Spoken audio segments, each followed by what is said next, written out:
Speaker, a few months ago, a woman in my riding opened her power bill and saw a charge of $3,000 for a two-bedroom apartment. This is over 10 times higher than her usual bill. She tried to contact Nova Scotia Power and couldn't get through. When you're being asked to pay thousands of dollars for a basic service, the least you should be able to is expect answers. Why won't the Minister of Energy take action and bring Nova Scotia Power under control? I recognize the Honourable Minister of Energy. Thank you, Madam Speaker. That's not acceptable. We know that, and those bills are happening all across the province. It's just not acceptable.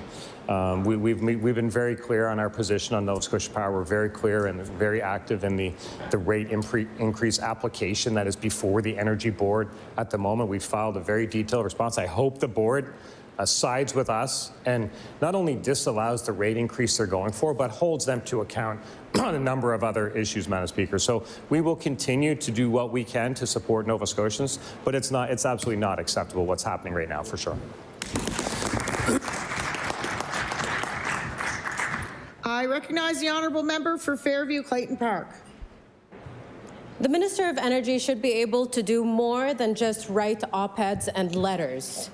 An older man contacted my office after getting a power bill that was higher than it was supposed to be. He couldn't get a clear answer from Nova Scotia Power, and so he ended up paying it anyways because he was afraid of it going into arrears. Why is the Minister of Energy letting Nova Scotia Power get away with this? I recognize the Honourable Minister of Energy.